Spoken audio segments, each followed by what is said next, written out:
Hey everybody, welcome to a Triple S Live on the Triple S League. We are here to discuss some of what people are saying about the Super Mario Brothers movie. Now, unfortunately, we have not had the chance to see it yet. At least I haven't. I don't think you guys have. No. It literally comes out, I think... It's out today. It's out afternoon? today, yeah. Yeah. Coming at you live from my dining room, as you can see. Hope the sound quality's okay. It's definitely... I don't have the soundproofing here that I had in my office, but we are finishing the basement. Office had to move, and so that's why I'm, right here, just in the middle of everywhere. But hello, Moon. Hello, Saib. And hello, everybody who's watching live. Please let us know if you have seen the Mario movie.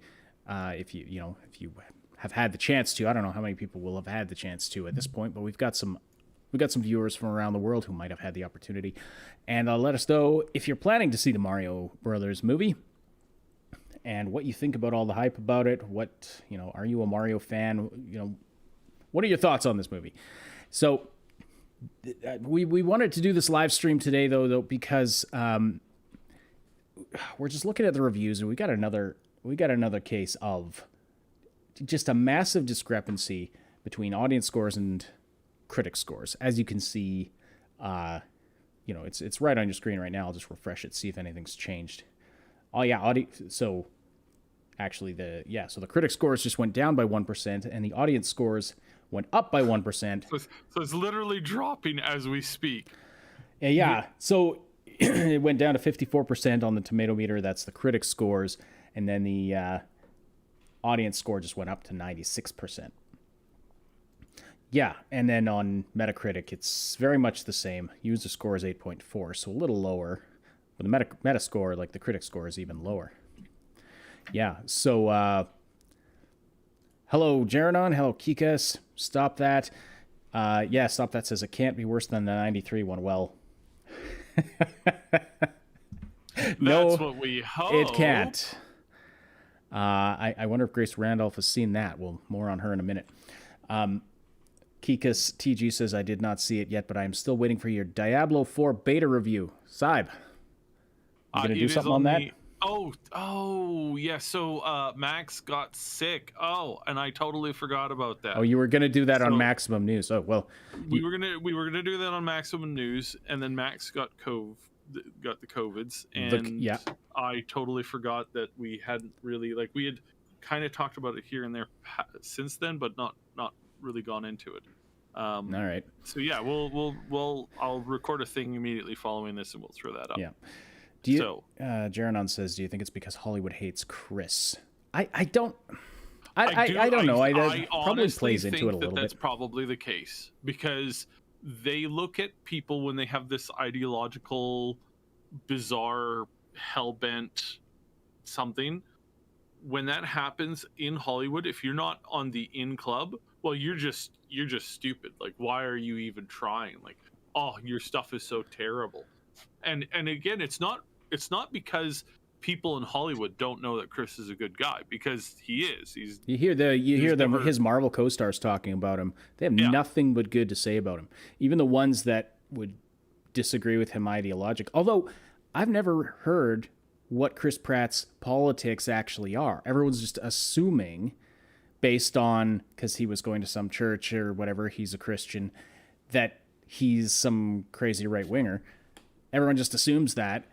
But, his very left-leaning Marvel co-stars have nothing but good to say about him, and that he's a really good guy. So, go figure. People just have their heads up their asses, and I think that's a lot to do with it. Yeah. It's just the hyper partisanship that you get, especially in Hollywood. Yeah. Because Hollywood's always been like that. I remember in the 40s and the 50s how, even when it was obvious. Yes, you remember that firsthand. When it was extraordinarily obvious that there were some really bad people in politics who had really terrible ideas that resulted in a lot of death and destruction. And we're not talking about the evil people. We're just talking about the people who are too stupid to put 2 + 2 together. It's those idiots that actually their system doesn't work. You still had that hyper elitism in the Hollywood going, what do the plebs know? The plebs, oh dear, the plebs, you know, because they had their in-group thing, and then that in-group thing, for whatever reason, just was the thing for everybody. And that's the problem with Hollywood, is that it doesn't even make sense most of the time, and it's not always the people in Hollywood. Sometimes it's the establishment that's built around it. So the reviewers, you know, the people who make their living off of this, The so-called critics. Yeah, the critics, they're rushing to be approved by their, you know, by who they see as their saviors, or the elite, or the, you know, what have you, however you want to like internalize that. And they will rush to, you know, to assassinate the priest, because like, oh, how do, you know, won't somebody what's the colloquialism? Won't somebody free me from this bothersome priest? That sorry, I'm not sure. Oh. I just thought of like, what's somebody think of the children? That's what I thought you were going to say. No, it's on the tip of my brain what you're talking about. It's never that, because that would you know, that would say, oh, you know, these people are, you know, they have issues or whatever, and that's not the case. So yeah, no, it's just this insanity of like, oh, this person didn't think that, you know, it's fandom taken to an extreme, right? So we have fandoms which are really hostile at times, you know, and these people don't realize that they're doing the exact same thing, you know, that the idea, the concept behind the people demanding that you like what they like in the form of these critics, they're all the same, right? Like they're like, you will like this thing or I will destroy you. That's the kind of mentality that I have. So that's where it's like the Hollywood, the actors, the people that are, you know, behind this movie, like the Jack Black, he might, you know, what's his opinion of Chris Pratt? Oh yeah, he's such a cool guy. He's such a good actor. But then somebody who, you know, worships at the altar of Jack Black is like, oh, Jack Black was forced to do this stupid show with this horribly evil person because they listened to too much of what the reporters say. That's the thing that I think is going on. Because again, it's not, the actors themselves aren't always the problem. In a lot of cases, it's the support structures around them, right? Yeah. Like there's a lot of actors who, like, they're really good people. Like I think Robert Downey Jr. is probably one of the most like level-headed people in the world. He probably is, because he's been through so much, and if you've ever listened to him talk, he calls out, he can like smell BS on somebody. He's walked out of interviews. I've watched him when he walks out of interviews, and these people are just like, these people are the banality of evil, essentially, right? Like they're like, oh, you just don't understand what I understand, therefore you must bow to me, and if you don't, then you're the problem. And it's like, holy crap, get a hold of yourself, dude. Like you're not you're not God. Like, holy crap, man, calm the hell down. Holy crap. But that kind of person, those kinds of people are the ones that you know, they don't really think things through, right? And that's what Robert Downey Jr. calls out. He smells these people out really fast, because he was there. He was, you know, in the pits. He was in the most, he did, like, his life story is full of a lot of heavy trauma and issues, and he recognizes that, but other people don't have the ability to recognize that. So when they don't, they become this fanatical thing that seeks to please their, you know, it's the, I mean, it goes all the way back to like, you know, ancient times, where it's like the lightning has spoken, I must sacrifice Joey. Let's sacrifice Joey. The thundercloud demands a sacrifice. It's like, what? Where? How did you get that? Well, because the thunder. Didn't you listen to the thunder? And it's like, he wasn't talking to you. So that's the kind of thing that I think. I know that that's a lot of really random people.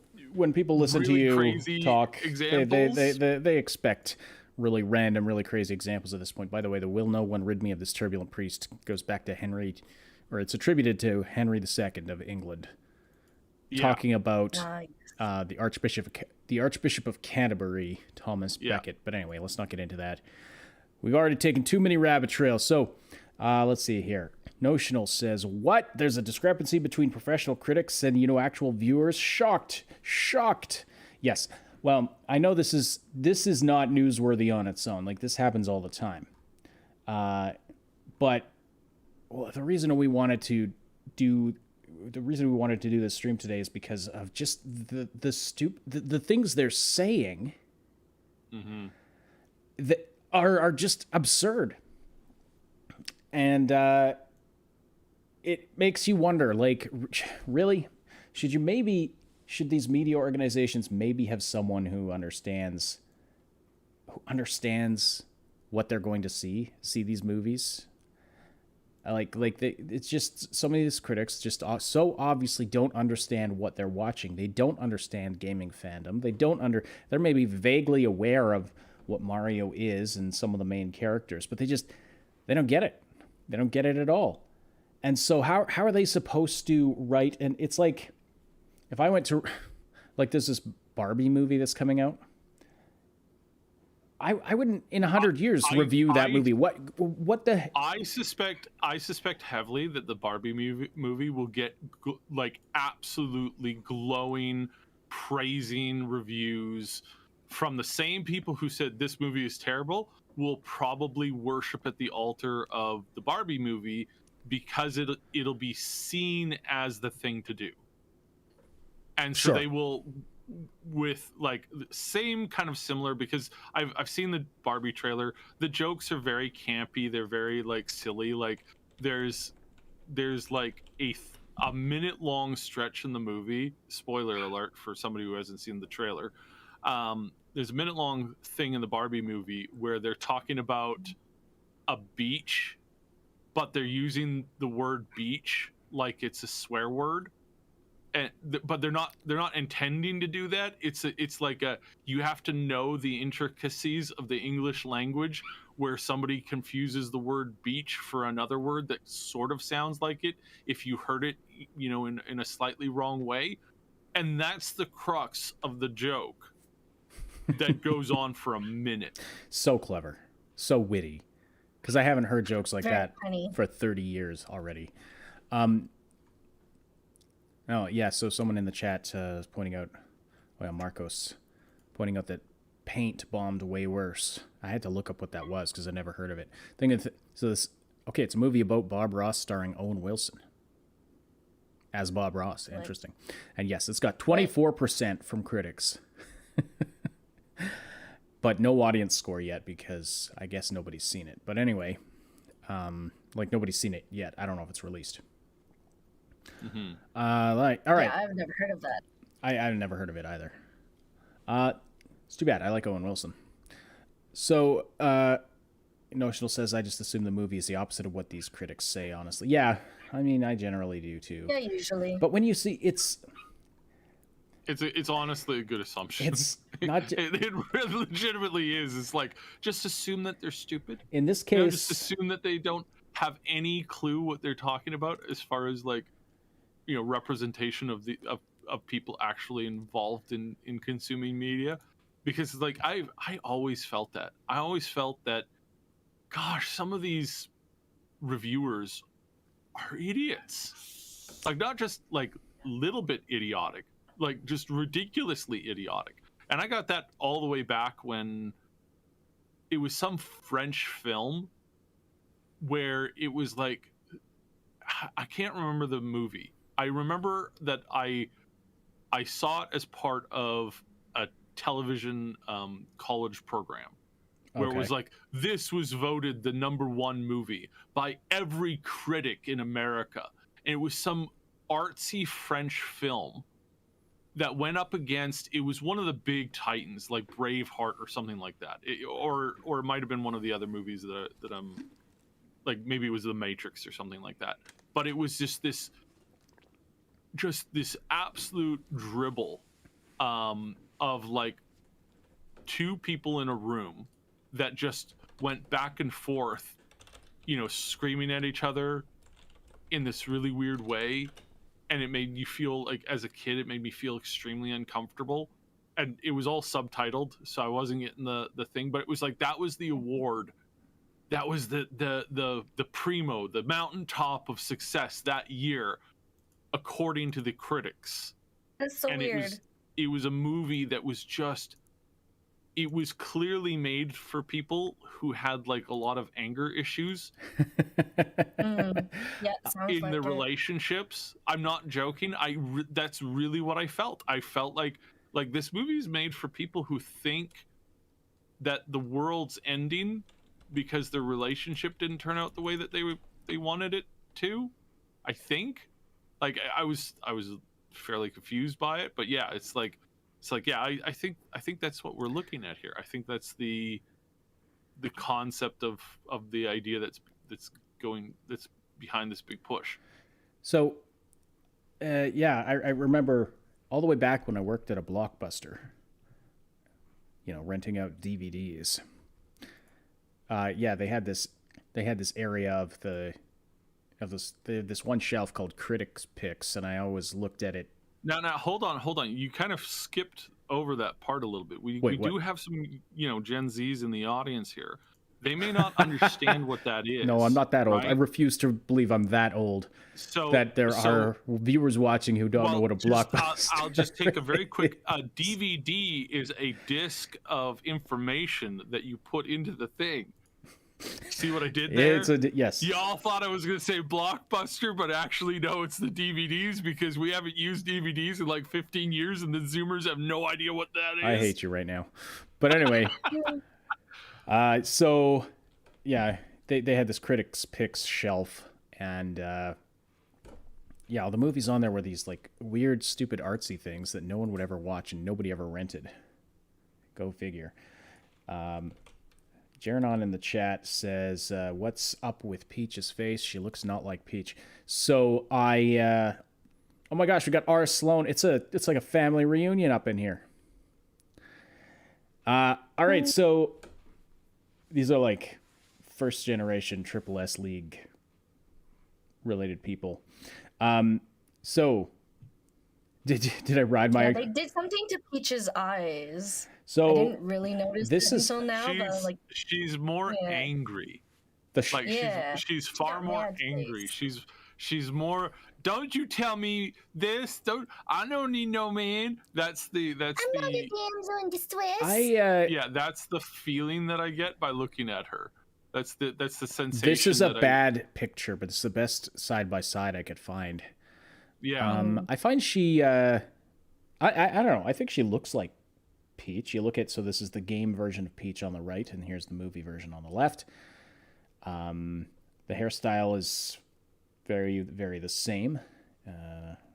Obviously, she's got much more detail in the movie version.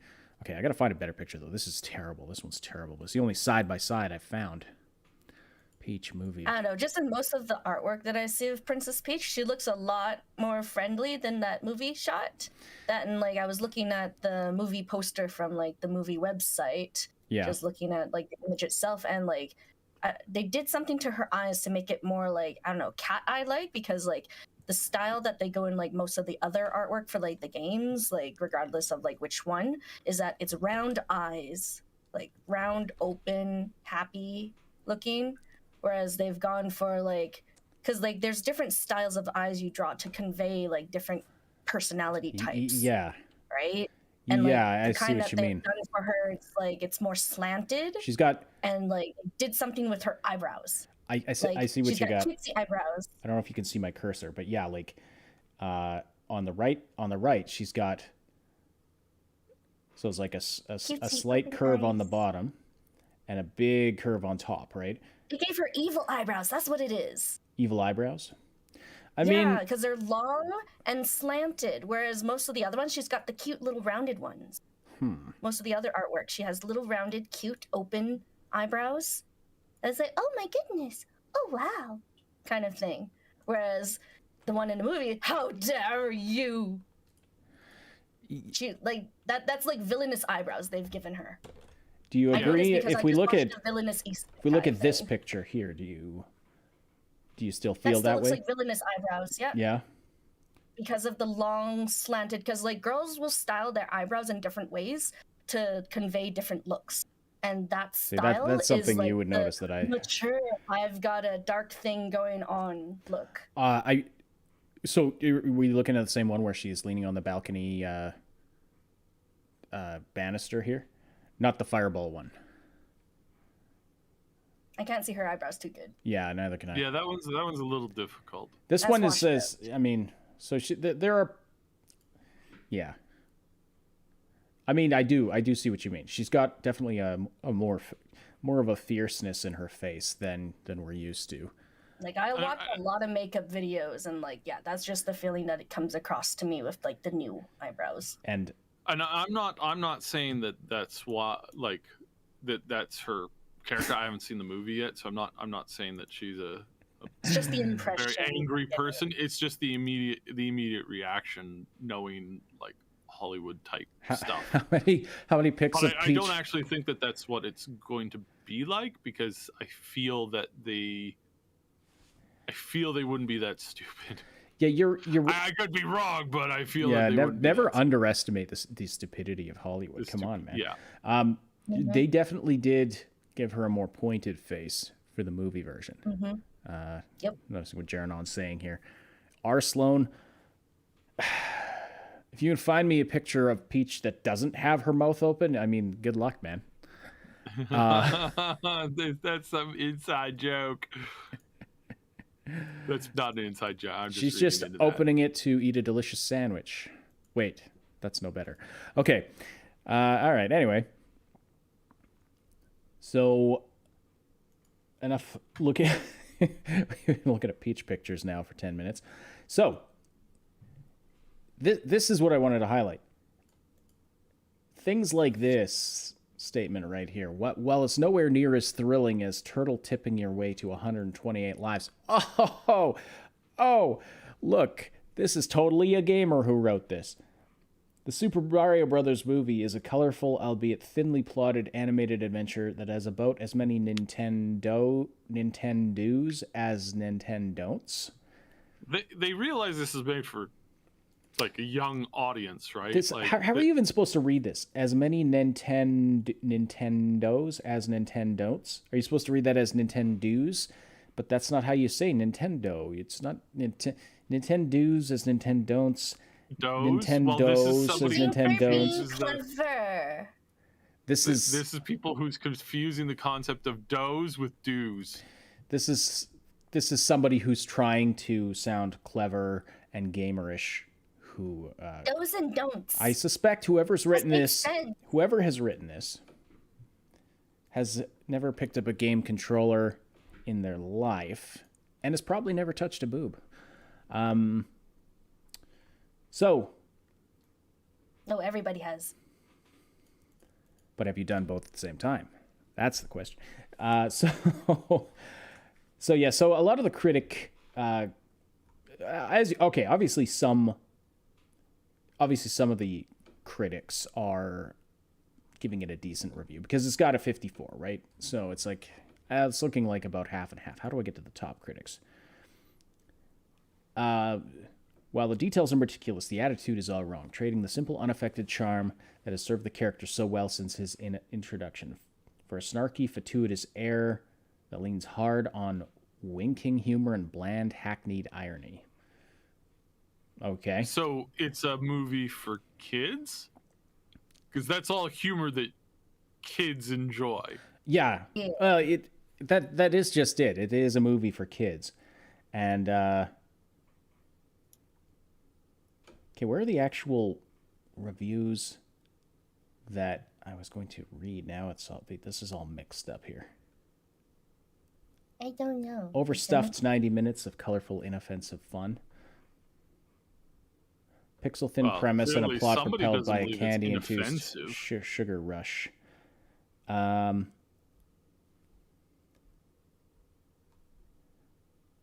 the end, feels like one long commercial. Okay, I gotta curate these better. Where, but and oh, here we go. Nintendo knows what's great about the Super Mario Brothers games and perfectly brings them to life on the big screen. So that's the review from We Got This Covered. Ultimately, Nintendo fans are sure to find the second Mario film, unlike the first, well worth a trip to the cinema. Well, I got to stop you right there. I take issue with you even mentioning the first Mario film as if the two are like in a series or something, but or even remotely comparable. Yeah. I mean, one was made with technology at the time that's considered top tier, which would be this one. Mm-hmm. The movie that was made back then had, I wouldn't call it top tier because I honestly don't believe that it was.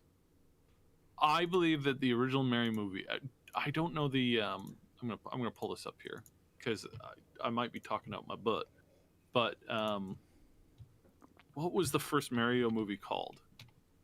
It was the live action one, right? Mario movie. That's you're kidding me.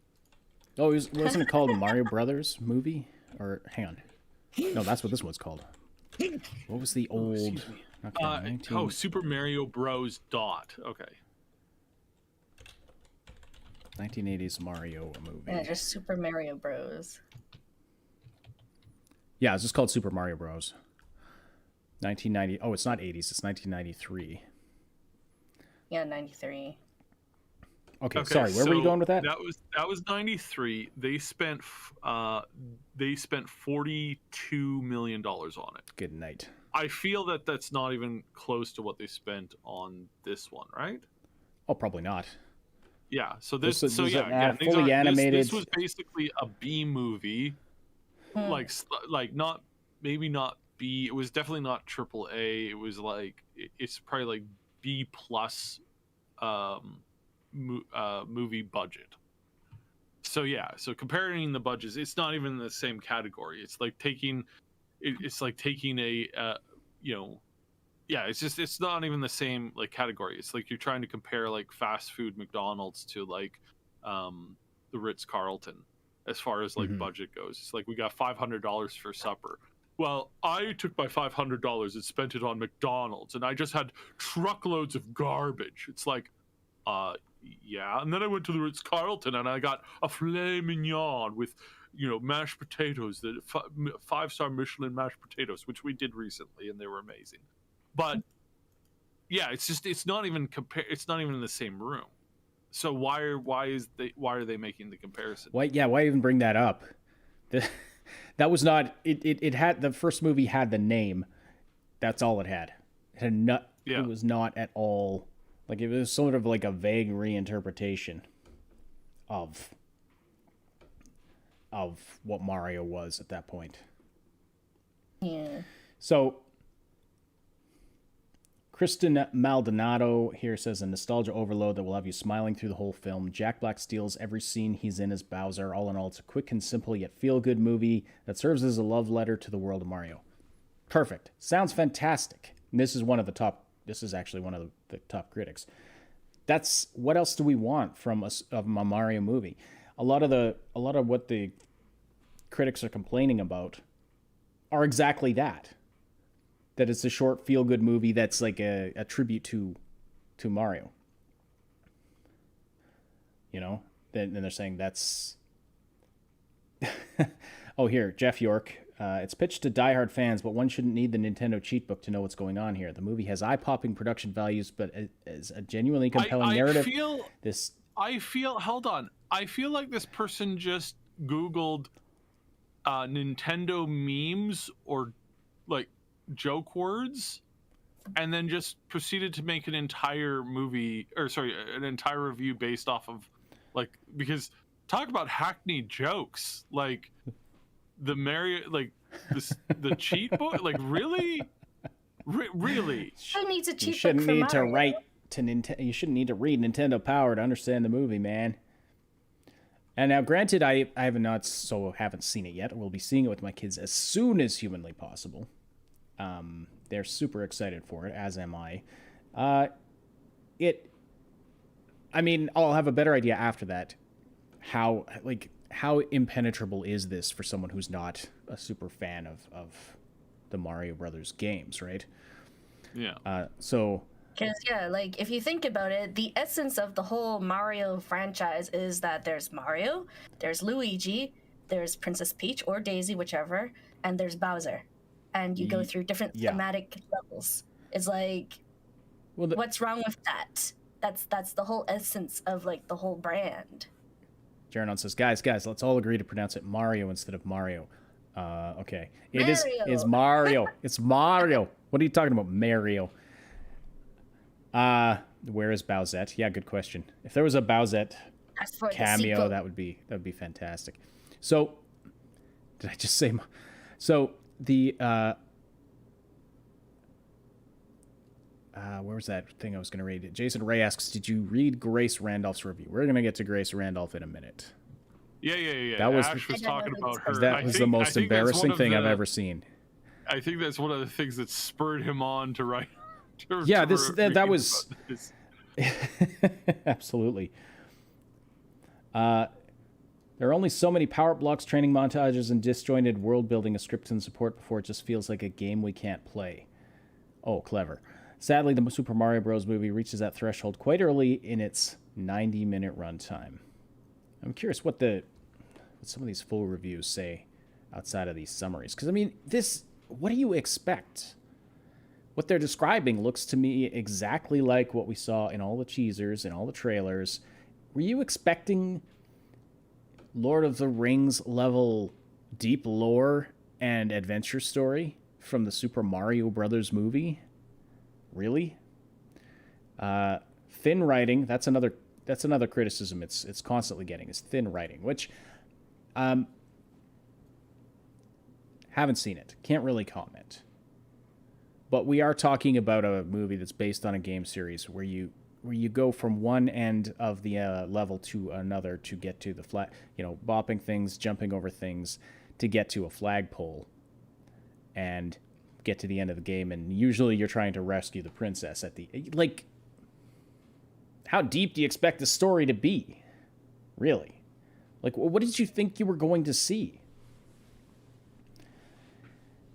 I wonder how these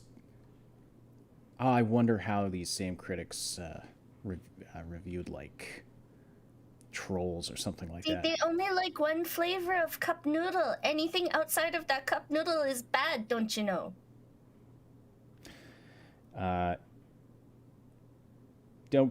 This is interesting. Don't get me wrong, I'm fine with Princess Peach leading Mario and them being the central characters of a movie. She's more interesting than Luigi. Okay, I'll just let that be for a moment. But they did to Luigi what they... That makes no sense. They're so all over the place. But they did to... This one's actually a positive. This one gives it a positive review. It's a fresh tomato. But they did to Luigi what they have done to lead female characters in action films forever. So they made...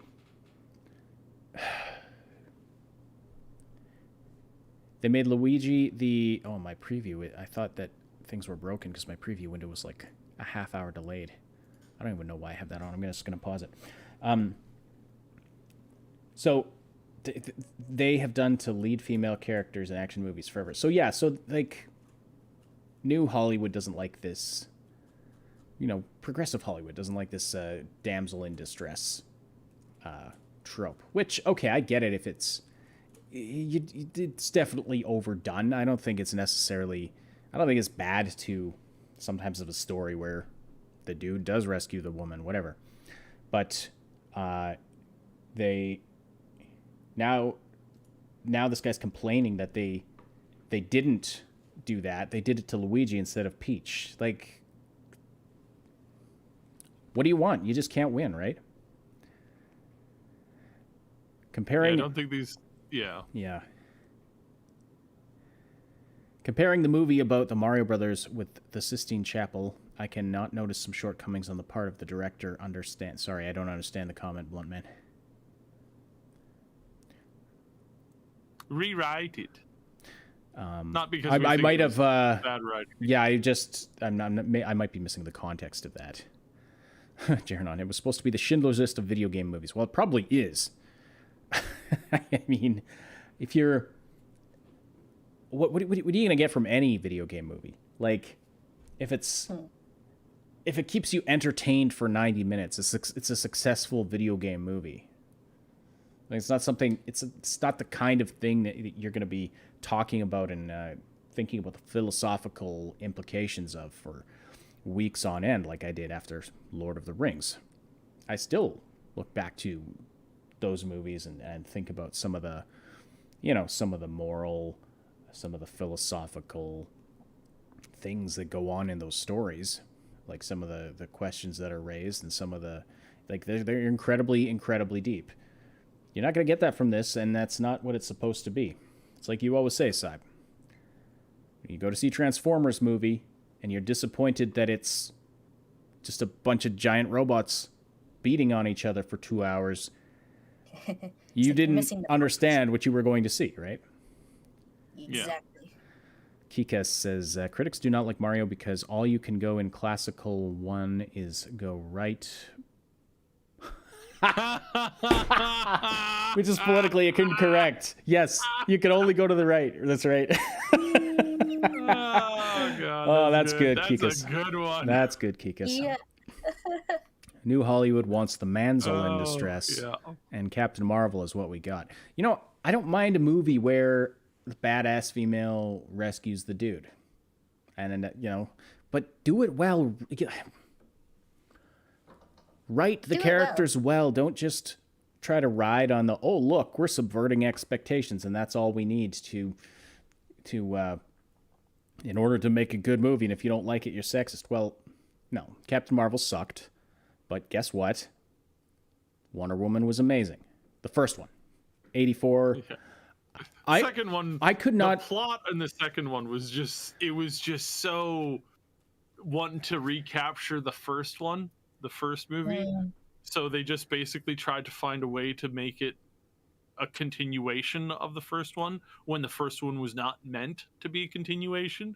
So you get the Lost effect where it's like, the Lost effect was Lost. The show was only meant to be like this, like 8-part or 16-part series. That was it. That was the only. It was only ever designed to be this short, very short-term story. And what you ended up getting was just this massive. Once they drug it out for, what was it, 5 seasons or something like that, it's like everything started to break down and nothing made sense. Yeah. Now because they didn't write that part out, which is, I think, a failure in writing when you don't fully develop the whole. Yeah, if you don't know which direction it's going, like if you don't know where you're going with it, and then the network is like, hey, we're giving you 12 more seasons, and you're like, okay. It's the box in the room thing, right? Where it's like, so you're writing a story. The story completely revolves around a bunch of people going through a whole bunch of trials to get to this room, and in the final room is a box. And then you cut the cameras there, and that's the end. And then people are meant to overthink, analyze, and wonder, what was in the box? What was in the box? What was in the box? And then you're told to continue the story. You're like, hey, congratulations, it did really, really well. We want you to continue the story. Can you continue the story from the point where they open the box and then they get the thing out of the box? And the writer is like, I didn't think that far ahead. I just thought it would be cool to have a box that nobody knew what was in. And then that box is a metaphor for, our life. And it's like, right. That reminds me of this at the years and years ago at the what was it, the Young People's Choice Awards or something. You know how they always did those parodies of the most popular movies with like Jack Black and whoever was hosting, and they do like a parody of it. There was one where they got Peter Jackson in a scary movies thing. Sorry. There's like the scary movies, a scary movie or something parodies, something like that. Yeah, I'm not talking about those though. I'm talking about like these were just short sketches they did at this awards show, and they got Ben Stiller and Vince Vaughn with Peter Jackson, and they're playing the roles of producers. And they're like, we love what you've done with the Hobbit series. No, we love what you've done with the first 3 Lord of the Rings movies. They were great, and now we want to look at the future. Where are we going to go in the 4th movie? And it's over. Peter Jackson's like, well, he didn't write anymore. Like that's just the last book. It's the Ring. And they're like, can we contact him and see if he can? Yeah, write some more? Can we? Let's get Mr. Tolkien on the phone. Let's have him bang out a manuscript for it. He's like, no, well, he died first of all, but secondly, the ring was destroyed. There's no more story. And they're like, but what if it wasn't destroyed? He's like, well, it was. But what if it wasn't? But what if it wasn't? It was. And then they're like, but what if it wasn't? They're like, I think we all know where we need to keep going. We need to bring in, and it was like Frodo and Sam. Yeah, they wanted to have Frodo and Sam have a relationship. Like, shocking! It would be shocking.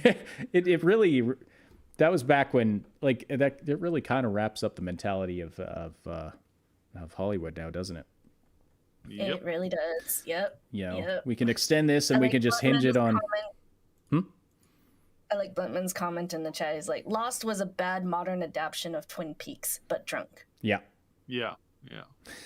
All right. So, Jeranon says, by trashing the Mario movie, the critics' publication gets traffic from outraged fans. I mean, yeah, there could be a bit of that going on. Yeah, it could be that reverse psychology thing where people are like, oh, these idiots are telling me this movie is bad. Clearly, I need to watch it now. So here's a critic that seems to get it. This Hope Madden. The Super Mario Bros. Movie feels to me like a fitting celebration of a series of beloved video games. But what do I know? As a movie, it's perfectly entertaining. Okay, like that just strikes me as like she strikes me as like, okay, saying I'm not a gamer. I think that's what she means when she says, but what do I know? But then says it's a perfectly entertaining movie, even though I'm, not immersed in the lore. This one, the Super Mario Bros. Movie is a narrative failure. There's little to no emotional connection between the characters and their plight, motivations, and ultimate objectives. But this person is clearly not a fan. Well, not a fan, and I wonder if they've ever seen an Illumination movie before. Like, would you write that about Minions? Would you write that about Trolls? Like other movies from the same. This is the studio that gave us the Minions, people. They pulled a movie out of that, and unbelievable. With its suffocating reference. Oh, this one too. With its suffocating reverence to its source material. Like Minions wasn't? Suffocating reverence to the so it honors the source material, and this is bad. Oh no! It feels like if. But the thing, they're making a movie based off of an existing franchise. Of course, they're gonna have like references to it in general, but to call it like reverence, that's a little much. But they're trying to sound fancy. Look at all these big words they're using. They sound so smart. Like, clearly, their opinion means a whole lot. A whole lot. I'm kidding, by the way. Yeah. No, we got the sarcasm. But here, let's look at some of the... Now, obviously, these are... I distrust 10 out of 10 reviews as much as I distrust 0 out of 10 reviews. I prefer reading consumer reviews because like these are people who are like, they want to see it, and they'll give like more or less an honest feedback whether it like met their expectations or not. Whereas these critics, like, they can't write like 5-star reviews all the time. They have to write some crap ones too. And like, especially if it's like an existing successful franchise, why not crap on it some more? They can take the hit.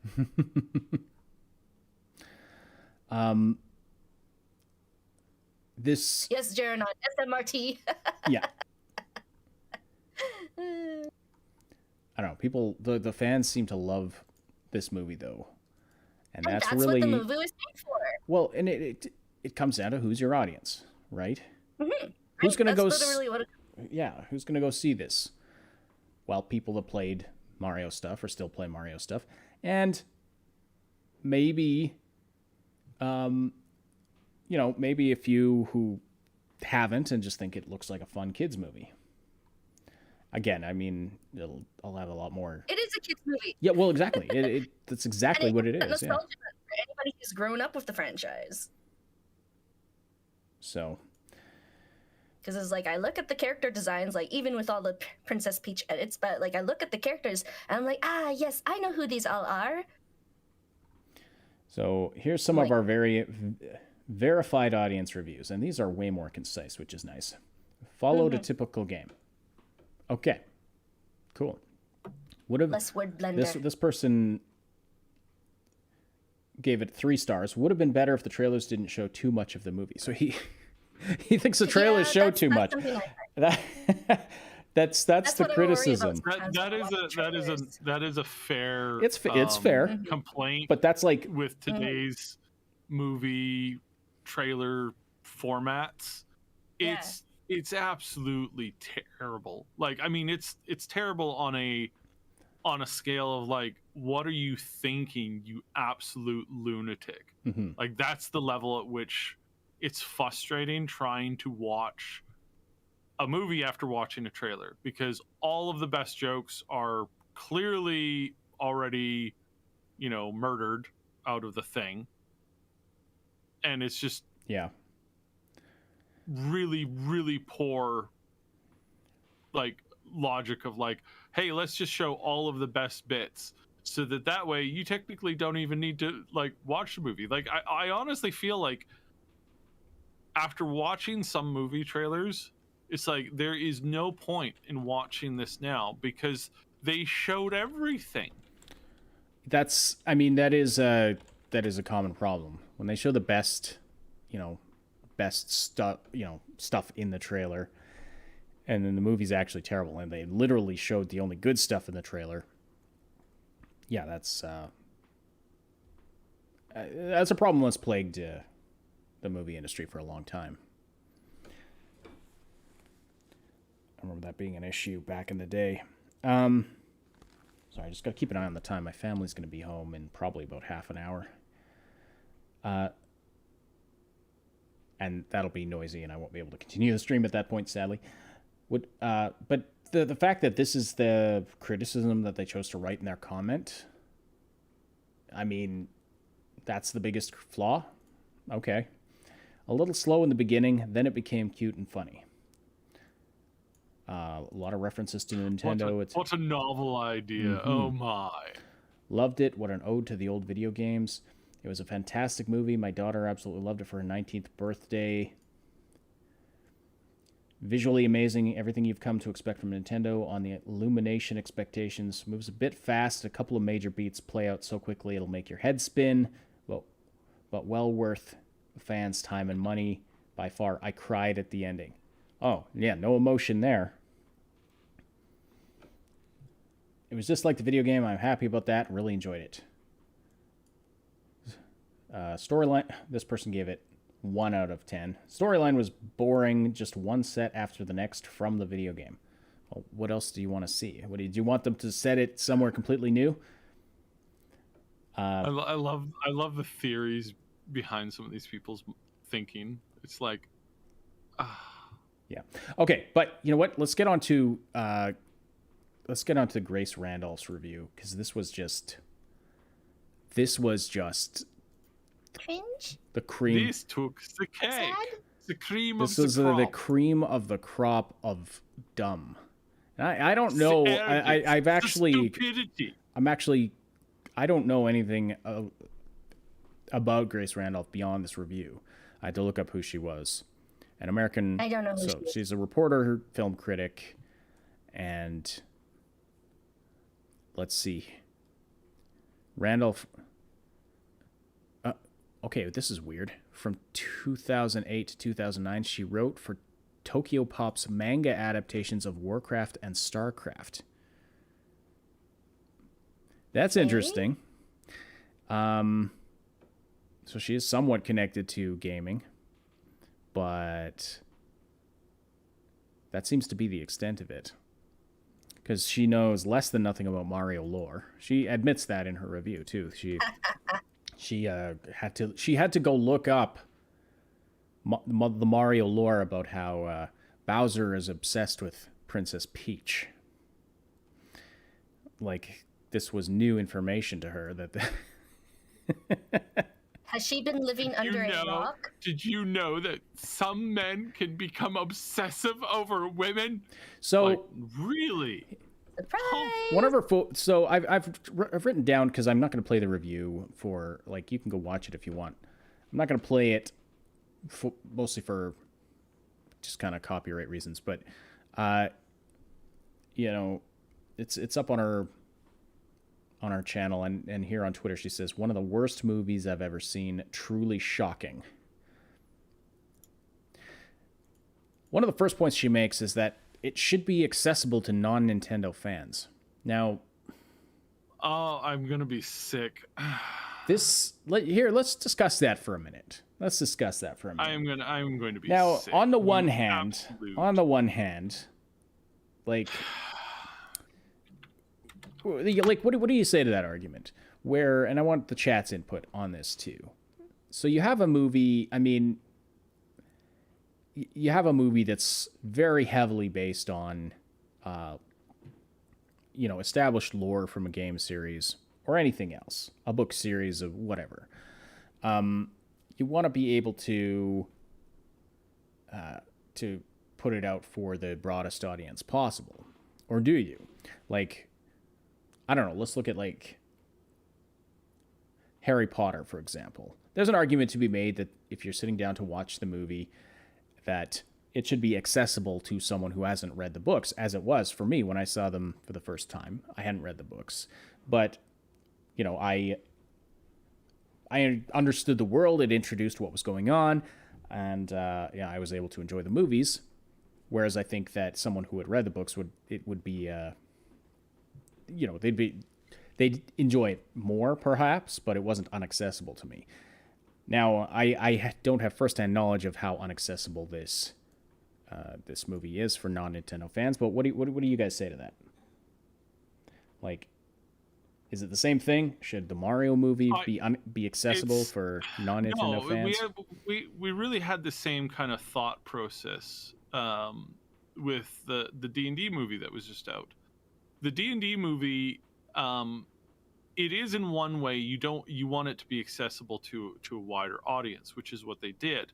But they didn't do it to the point where it's no longer about D&D, Dungeons and Dragons. It's no longer, like that, because that is what some people think that, well, it should have. Why can't it be about, not Dungeons and Dragons type things? What if we had this nice tea time and everybody just talked about their feelings for a little bit? It's like, that's the level of, like, insanity that you're looking at. It's like, that doesn't make any sense. That's not what this is. That's not what. And so, D&D, I think, pulled it off really well. They really did. Still requires you to have some baseline interest in the series in some way, shape, or form. Maybe have some kind of idea of what D&D is. Yeah. Yeah. You have to be interested in the fantasy universe, right? That's the baseline. That's the baseline for it. Yeah. And if you don't do that, you end up, really seriously creating some serious problems for yourself and for your fandoms when you just completely ignore that. And that's not, I don't think that's good. Well, yeah, even if they in the- took Dungeons and Dragons and turned it into like a sci-fi thing, obviously, That's because confusing. people like sci-fi more or whatever, that would obviously be just be Yeah, butchering people of the love- source people material. love sci-fi. But Can't we have some sci-fi that's not really sci-fi? Kind of like, like early Doctor Who. It's not it's not sci-fi. It's just yeah, kind of normal, and that's and again, there obviously they had a lot of success with that. yeah, But I'm saying that the risk is still that you end up alienating a lot of people, and I don't think you want to do that. Mm-hmm. yeah. As far as like alienating your fan base, because if you Yeah. don't cater to your fan base by sticking to a general concept, then you risk losing your entire audience in exchange for a handful of people Hmm. Yeah, that right. may or may not even show up to watch something. Exactly. Notional says, Exactly. generally a movie should introduce the lore, world, and characters so all can follow, but you can also include a lot of fan service as long as knowledge of that isn't a prerequisite to understand it. I agree. I agree very strongly. And I think the D&D movie did really well with that because, like, personally, I'm not that knowledgeable about D&D. Like, I kind of I get it just through like context of like other things. I wonder what And they... so like going into it, I recognize some of the names from like what I've learned playing games with you guys, but like the other stuff I just kind of knew through like my knowledge of fantasy lore. Mhm. Because like I'm into that stuff. The critics actually rated Dungeons and Dragons pretty good. 91%. That's not bad. That's not bad. Anyway, It was not a bad movie. I think that they may have whiffed on being too like not catering enough, but I think that Dungeons and Dragons is one of those things that's very difficult to pull off unless you have an established audience for that medium. And what you had in success of other D&D projects, mostly the actual tabletop that they play with the voice celebrities, with Matt Mercer and I can't remember project at the moment. I don't know why, but Matt Mercer went to a long he planned that stuff out perfectly. He says we're going to start doing this. I think he had some kind of a couple of projects going on. Then he expanded that out to the actual tabletop with the other voice actors, and then he started getting art arranged and that stuff, and then that led to an anime, and then that anime is really established the brand and the powerhouse behind that, so much so that they were actually fairly insulated from the actual catastrophe that was Hasbro and Wizards of the Coast demanding, you plebs don't understand. We must punish you for liking this thing. It's like, oh, good Lord, please no. But yeah, that's I think they went that direction, and I think that was obviously he nailed it. But I don't think that D&D had. I don't think they had that level of. I really don't think they had that level, what they needed to have in order to make this thing a success in the box office. Well, how's it doing in the box office?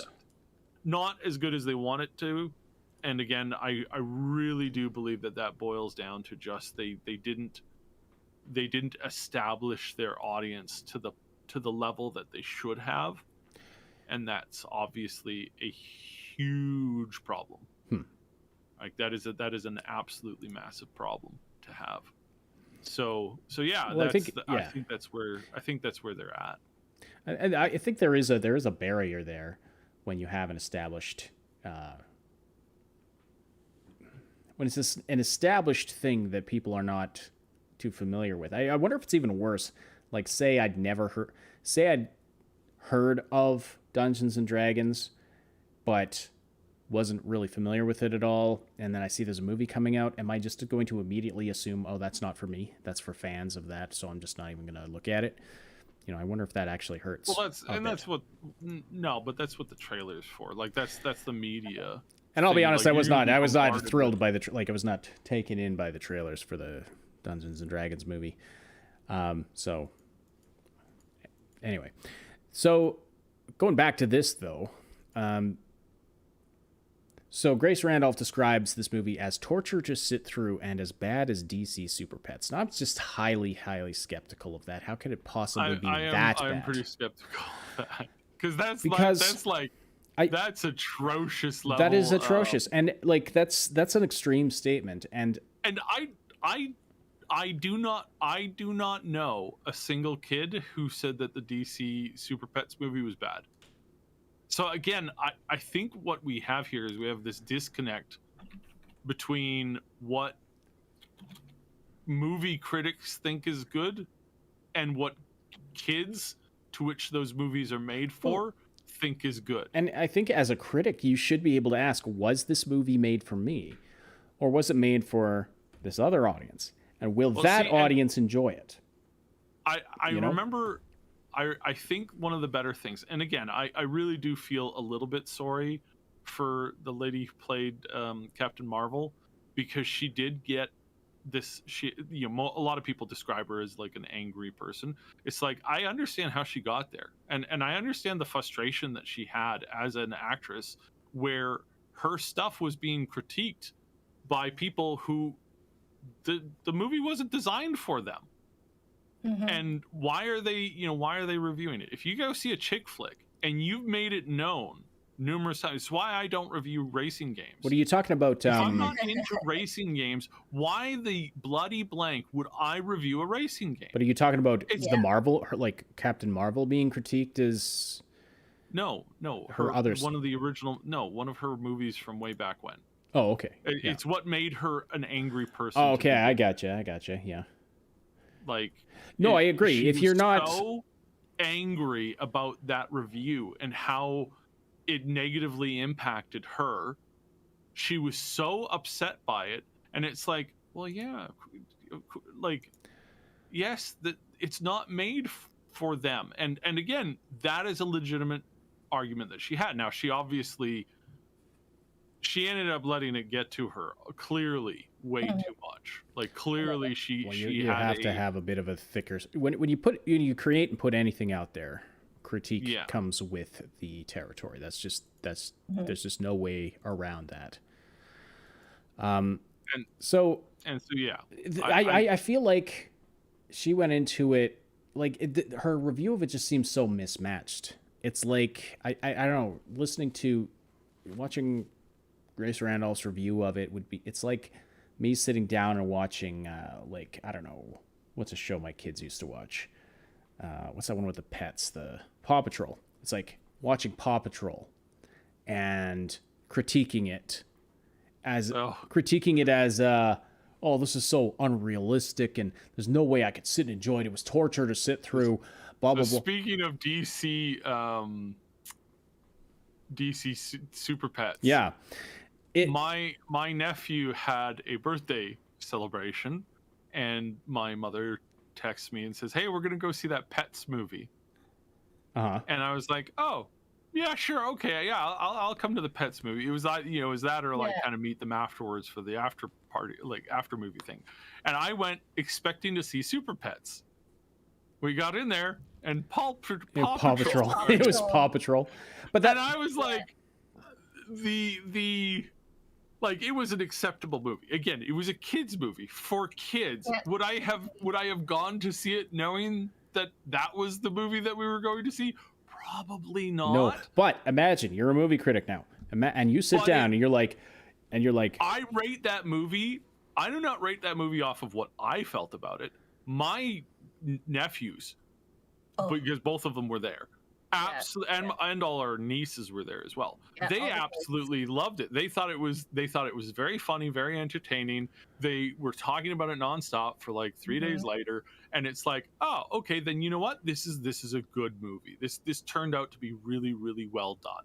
That's the review I would say. So for any of these idiots going to see this movie, if you didn't drag a child along with you, I'm sorry, but you're kind of You're not the target audience. You're kind of a dick. Well, and you're kind of an asshole. Granted, I would see insinuating that this doesn't meet my high qualities for filmmaking, sir. How dare you? Well, just imagine you're sitting down and critiquing the Paw Patrol movie and being like, this is impenetrable. They don't explain the lore. Why can these pets talk and some other pets can't? Why is this kid and all of his pets, why are they like running all the emergency services in this town? This is totally makes no sense and is, well, that's as absurd as when I read wife's gonna bring me coffee, sweet. Coffee. Yeah, no, there's like there's a suspension of belief when you go to movies like these, right? And it's like, yeah, I think the movie does a good job when it can establish like the characters, even though you don't know the characters, because like that's kind of what it was for me watching the Paw Patrol, because I was just like, I have no idea about this franchise other than there's pets in different outfits. And it was actually very cute. I actually did enjoy it. It was very adorable. Why do Goofy and Pluto both exist in Disney? That's right, they're both dogs. I know, like, right? Oh my goodness, like, let's now if you like overthinking this kind of thing, this is a perfect time to plug my new YouTube channel. Mm-hmm. Which is like, I just recently rewatched the Goofy movie, and oh man, it was very wholesome. Oh, Jeranon, you will love this channel, knowing you. Scenometry. Please, I would appreciate it if anyone out there would want to subscribe and check out the videos there. I've got a series starting on there called Overthinking Futurama, which is literally that. It's literally overthinking things to a degree that they're not ever meant to be overthought, right? And like, it's not just that, it's also got tidbits, behind the scenes facts, but it's also like overthinking things that don't make sense deliberately, in a tongue-in-cheek way, in a context of like, okay, I know that you're not supposed to overthink things like this, but yeah, go check it out. Anyway, and I'm not only going to do Futurama, but I've got at least one more Futurama video coming in the near future. I've got the first 2 episodes out. Anyway, just started this channel. It's brand spanking new. Check it out. But listening to, again, going back to Grace Randolph here, I have to wonder how much she was paying attention to the movie, because apparently she didn't know that the place they were with all the mushrooms was called the Mushroom Kingdom. She said it wasn't made clear. Why are we even here in this place? Well, what is going she said on? I do not understand. She said it's not clear in the movie that it's called the Mushroom Kingdom. Very skeptical, because it's right in the trailer. Yeah. That was one of the lines that people were analyzing as like, does Chris Pratt have a good Mario voice? He's like, Mushroom Kingdom, here we come. It's right in the freaking trailer. How is it not made clear in the movie? I'm skeptical. Now, she didn't pay sometimes attention, there's stuff in trailers that don't end up in the movie, granted. And once I see the movie, I'm going to come back to this and see if my skepticism holds up. But I'm very, very skeptical. She also had to look up the lore that Bowser's obsessed with Peach, and she actually brought Me Too into it and said Bowser exhibits stalker behavior, which kind of makes this not appropriate for children. No, and of course, this is where I wanted to shoot myself. I hate this. Because I hate this so much. I am going to rant here. I'm sorry. I'm going to rant here because go for it. Where's the side rant? Where's the side rant icon? This pisses me off so much. I have people who constantly go, you know why I don't like anime? It's because there's always a guy who grabs the girl's boobs. Why do they have to do that? Why do they have? It's not sexual assault. They're not encouraging it, because every single time that the dude ends up grabbing the girl, what happens? He gets the absolute shit kicked out of him, usually by the girl. It's a social commentary telling boys, don't do this. It's not a positive, hey, do this, it's really funny. Because it's not funny. The girl always screams. The boy always, if he's any moral qualms or character to him, he is mortified.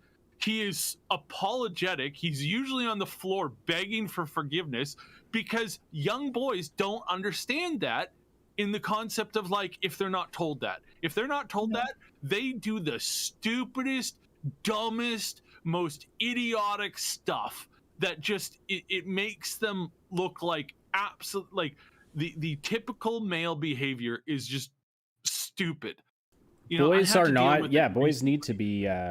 They need. I had to deal with it recently. I had to give a very stern talking to somebody who thought that being an idiot, and I'm not talking like regular idiot, like you know, you think that Lay's chips are healthy for you. I'm talking absolute moronic, you know, Neanderthal level. You know, what in the world? Like, you could end up in jail, you absolute idiot. Why did he think that? Because he doesn't have anybody to tell him that that's not actually what you're supposed to do. Yeah. Like, it's you're being an idiot. Stop it. Nobody's ever told him that. Boys, especially boys, have this uncontrolled mental. I don't even know what to call it, but they have these uncontrolled drives, and I'm not just talking about the sex drive, but like teenage boys are just they literally go stupid for a while, and yeah, if they don't have that someone to shape and guide their existence at that point, then they become wild cretins. And I've had to talk about this with my daughters recently. There's a boy at school that comes up and bonks my daughter on the head, her and her friend, and it's, you know, so it's not even anything like super duper inappropriate, but it's annoying and kind of painful. And she's told him to stop, right? And has told him to stop multiple times. And I'm like, okay, you've told him to stop. He's not stopping. You tell him next time that you'll defend yourself. And then if he tries it again, you grab his arm and you yell at him so that everyone around you can hear, you know, so you physically stop him, put him on display. And if he still tries to do it, you push him away and whatever else is necessary. And they've been taking martial arts and self-defense with me. So because like sometimes girls aren't even taught that growing up. Well, yeah, right? They either taught, okay, you gotta be nice, you gotta be. In I think elementary, before I started watching anime, I was sitting in the gym. We're on the floor, cross-legged assembly. The guy behind me decides it would be a great idea to snap my training bra, and I'd never dealt with that before. So I was like, "What the hell just happened? What?" And like, I didn't really have any response to that. I just kind of gave him a weird look and then just turned back away. And I was just like, that was weird. And like nowadays, I would be a lot more like, rah. Well, especially like if an adult man is doing that, then obviously that's like if some 12-year-old does that, and he's like probably just like, oh, it's funny. It's still inappropriate, but he's got to be taught that. You know what I mean? He's got to be taught that. That's why I told because my daughter said, she's like, oh, I don't want him to get in trouble. I just want him to stop. I was like, okay, but he might have to get in a bit.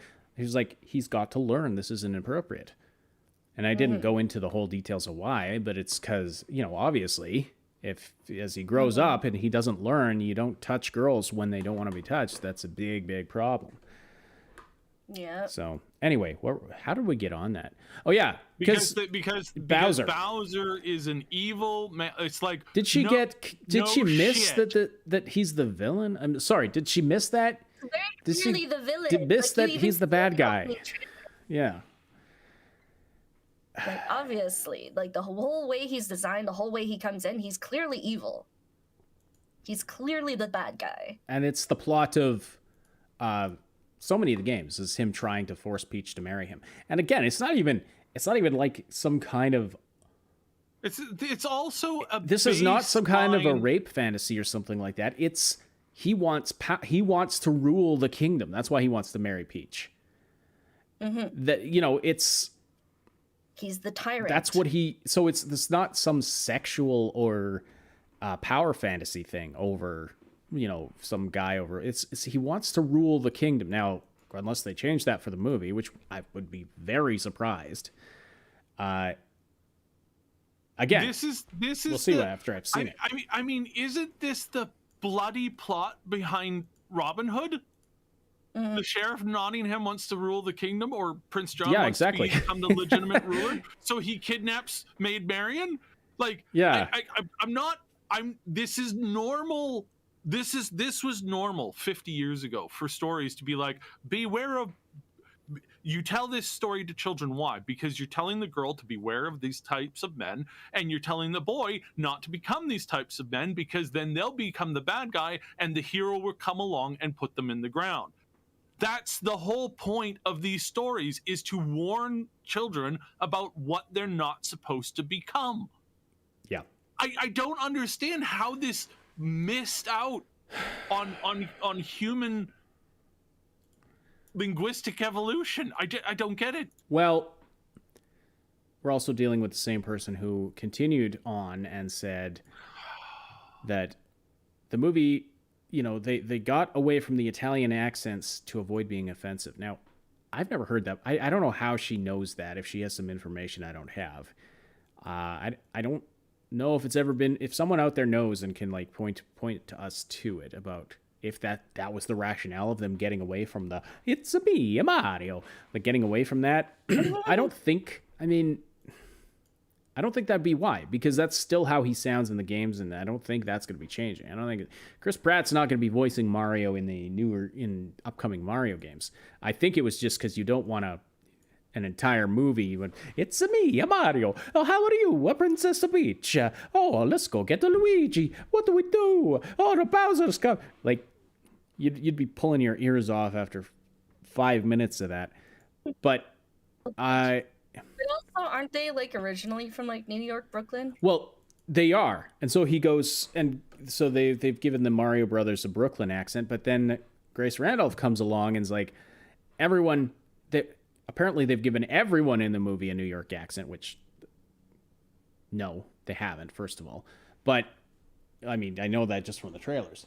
But whatever, even let's assume that's true. She's apparently a New Yorker and is offended by that. Tell me you're disconnected from reality without telling me you're disconnected from reality. All of this bringing me into the Mario movie, saying the whole movie is about who's going to date Peach, which, again, skeptical. Have to put a caveat on that have not seen it yet. We'll see it ASAP. And like I said, after I see it, I'm going to come back and revisit these points. And if I'm grossly wrong about this, I'll make another video clearing the record. But man, this is an extreme example, obviously, but I think that this reflects the mindset of the so-called professional critics. They just don't understand what they're watching. Focused on is very political, and like very like self-filtered. They're focusing on the politics. They're focusing on the social blah blah blah. His accent isn't right. It sounds wrong. And looking at the Super Freaking Mario Brothers movie through the lens of modern politically correct culture in our real world, trying to apply that to a world where mushrooms run around and talk to each other, and I don't know. As far as the one thing I'll be like, okay, maybe it was completely inaccessible to her as a non-Nintendo fan. Is that a reason for a bad rating? She's just not into the whole like video game universe or like suspension of disbelief. Like, she's nitpicking about all these things where I think, well, it seems like she enjoyed the live action one more somehow. Well, she didn't mention the live action one. That was a different critic. I thought she did at the beginning. That was a different critic. How is that one rated anyway? Super Mario Bros. 93. Let's take a look here. Well, it's got a 29% and 29%. Critics and users are equally matched on that one.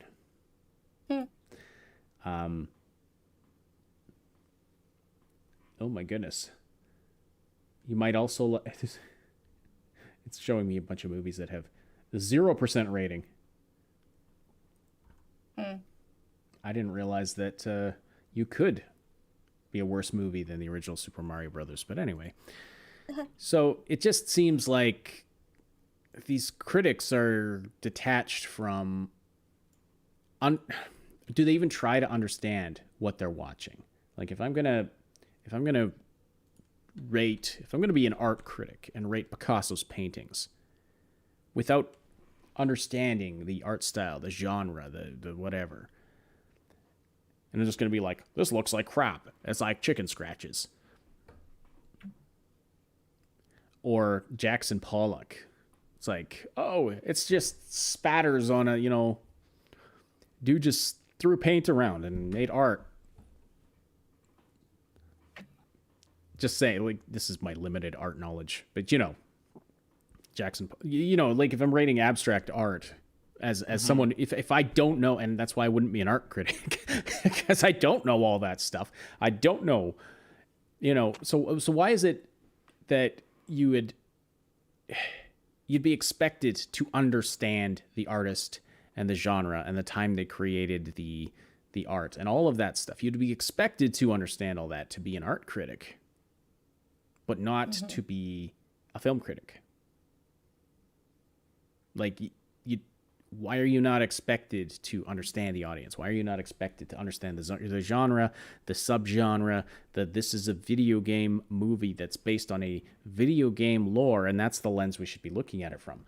Not this stupid... Clearly, the critics' opinions has so much more weight to it than the actual target demographic, don't you know? Like, their opinion's just so important. Well, the audience score, though, I mean... That's why I ignore the critic scores, as do I think most. I don't think I'm saying anything that is shocking to anybody. I don't even look at the critic scores. I'm just like, hey, this looks like fun. I'm gonna go see it. Kikas said there was an experiment. A chimpanzee was painting and getting excellent reviews until the prank presenter told them who actually painted these paintings. Yeah, it's art is interesting in that way. I've heard mixed stories about that story in particular. I'm familiar with the I mean, at this point we could call it an urban legend. It was like it sounds realistic though. Like, it sounds like it could happen. Well, so what happened is they were having a chimpanzee paint the thing. Now the story is that the guy, one of the top reviewers, said this looks like a monkey painted this, but there is some debate on whether or not he was let in on the thing by somebody who feared that the professional level of art might be in question if people started to question the legitimacy of this particular style. And so therefore that's why it was reacted to in this way. Again, I don't know that for sure, but it is an interesting concept because it's definitely debatable. Well, I don't know. Yeah, I don't know if it's a true story or not, but this stuff is actually... it's like, I would want to think that a professional art critic could tell the difference between something made by a human and something made by an animal. Like elephants. Yeah, there's some elephants that make paintings too. There's a comment from Luntman in the chat, because video games are not art and video game movies are doubly not art. Thinks every idiot without education who called himself a critic. All right. We'll be seeing the Mario movie as soon as we can, and maybe I don't know, we should probably do a follow-up stream, see if... We're going to try to see it tonight. Okay. Yeah.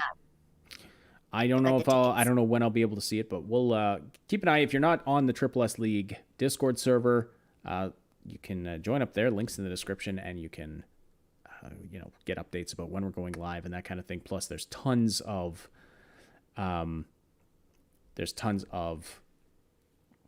Sorry, distracted by Bluntman's comment. Generally speaking, there's no difference between associating a word with the stimulus and understanding the word. Disagree, but we can't. There's not enough time to get into that right now. Maybe we can talk about it on the server sometime. What was I saying? Oh yeah, all the important links are in the description below. I don't know if all the links to all of our channels are down there. I'll have to double check, but definitely, please do check out Scenometry, especially if you're a Futurama fan. We got AI Plays. We got the Triple S Podcasts channel where Subsidian does the Maximum News Show with Max Derritt. Get your daily dose or your weekly dose of all of the important gaming news. Great show that they put on there. What else am I forgetting? Join the Discord server. Lots of people having great discussions there. We got rooms to talk about movies, TV shows, art. Is there an art room? There's a creators room where people post their art. Yeah. There's, of course, gaming. Lots of, it's mostly gaming stuff, but other stuff as well. And food, all kinds of things. Let us know if you see the Mario movie. Tell us what you thought of it on the Discord server. And we'll talk to you again very soon.